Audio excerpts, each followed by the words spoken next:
ஒருவருக்கு குடும்ப பிரச்சனை அல்லது பண பிரச்சனை வரும்பொழுது ஜோதிடத்தில் தீர்வு காண முடியுமா, வாஸ்துவில் தீர்வு காண முடியுமா, அல்லது இரண்டையும் தவிர்த்துவிட்டு உளவியல் ரீதியாக தீர்வு காண முடியுமா? நான் ஒரு கன்சல்டன்ட்னா சொல்லக்கூடிய விஷயம் என்ன அப்படின்னா, பண பிரச்சனை, குடும்ப பிரச்சனை கூட விட்டுருவோம். ஒரு பண பிரச்சனை ஒருத்தருக்கு வருது அப்படின்னா உளவியல் ரீதியாகவும் தீர்வு காண முடியாது, ஜோதிட ரீதியாகவோ ஆன்மீக ரீதியாகவோ தீர்வு காண முடியாது. அப்படி நீங்கள் போனீங்கன்னா நீங்கள் இன்னும் பெரிய பண சிக்கலில் மாட்டிக்கிடுவீங்க. அது ரொம்ப எளிமையான வழி. இப்போ குடியிருக்கிற வீட்டை பாருங்கள், வடக்கு கிழக்குல ஜன்னல் இருக்கான்னு பாருங்கள். ஜன்னல் இருந்துச்சுன்னா திறந்து வைங்க, ஜன்னல் இல்லைன்னா ஜன்னல் இருக்கிற வீடாக மாறி போயிடுங்க. அவ்வளோதான்.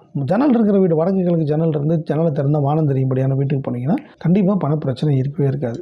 அதேமாதிரி இல்லை ஒரே வீட்டில் நீண்ட காலம் இருக்கிறோம், 10-15 வருஷமாக இருக்கும், இத்தனை வருஷமாக இல்லாமல் இப்போ தான் எனக்கு பண பிரச்சனை வருது அப்படின்னாலும் உங்கள் வீட்டுக்கு வெளியில் கொஞ்சம் செக் பண்ணுங்கள். பக்கத்தில் பில்டிங்கோ இல்லை மரங்களோ ஏதாவது உயர்ந்திருக்கலாம், ஷெட்டு கிட்ட போட்டிருக்கலாம், அதை செக் பண்ணுங்கள். இது எல்லாமே சரியாக இருக்குது, ஆனாலும் எனக்கு பண பிரச்சனை அப்படின்னா பிரச்சனை வீட்டில் இல்லை, உங்ககிட்ட தான் இருக்குது.